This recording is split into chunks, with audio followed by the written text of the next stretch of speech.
বইমেলাতে আমরা সবসময় দেখি আনকমন কিছু স্টল বসেছে, এবারেও বসেছে।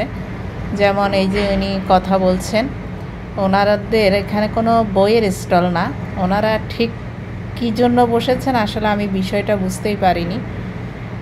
ওনারা যদিও সাক্ষাৎকার নিচ্ছে, বিষয়টা আমি মনোযোগ দিয়ে শোনারও চেষ্টা করিনি। এই যে দেখেন, এখানে কিছু পাতা ছিঁড়ে ছিঁড়ে স্টিকার লাগানো হয়েছে এবং বাংলা কিছু স্বরবর্ণ। তো এখানে ইচ্ছে করলে জানা যেত, বোঝা যেত। যেহেতু আমার এখন মেন্টাল সিচুয়েশনটা তেমন একটা ভালো নেই, আমি আসলে এগুলো থেকে এখন একটু নিজেকে দূরে সরিয়ে রাখছি, সে কারণে আর জানার চেষ্টা করিনি। তবে অনেকে আছে কিছু অদ্ভুত জিনিস মানে মনে করে যে হ্যাঁ, একটু আনকমন স্টাইলে যদি আমরা কিছু করতে পারি তাহলে সবার দৃষ্টি আকর্ষণ হবে। যেমন ওনাকে সাক্ষাৎকার নিচ্ছে, অনেক পত্রিকা থেকেও সাক্ষাৎকার নিচ্ছে। সবাই আসলে চায় এখন দৃষ্টি আকর্ষণ হলে ব্যাপারটা হয় কি, ভাইরাল হয়, সবাই জানতে পারে, চিনতে পারে, বুঝতে পারে।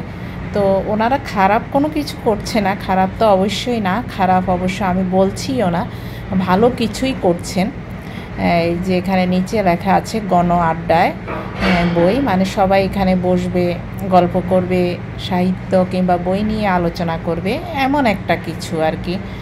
তো এগুলো কিন্তু আমাদের সব জায়গায় আছে, দেশের প্রত্যন্ত অঞ্চলেও কিন্তু এগুলো আছে। তো ঢাকায় যখন জাতীয় পর্যায়ে এই বই মেলাটা অনুষ্ঠিত হয় তখন আমরা এসব কার্যক্রমগুলো দেখতে পারি।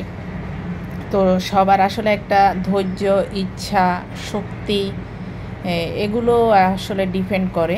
তো ওনার আসলে অনেক ইচ্ছা শক্তি আছে বিধায় এইসব কাজগুলো করতে পারছেন। তো মনে হচ্ছে যে ওনাদের কোনো একটা বড় সংগঠন আছে, অনেকেই আছে তাদের সাথে সম্পৃক্ত। একা কোনো কিছুই করা তো আসলে পসিবল না।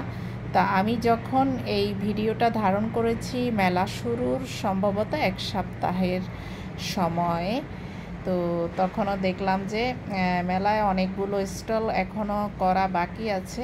প্রতিবারই এমন হয়, মেলা শুরু হওয়ার পরেও অনেক স্টলের কাজ শুরু হয়। তো বাংলাদেশে আসলে এখন বইমেলাটা এখন অন্যরকম হয়ে গিয়েছে। এখন অন্যরকম বলতে আগেকার যেমন জনপ্রিয় লেখকদেরকে দেখার জন্য, কথা বলার জন্য হতো, সেরকম না।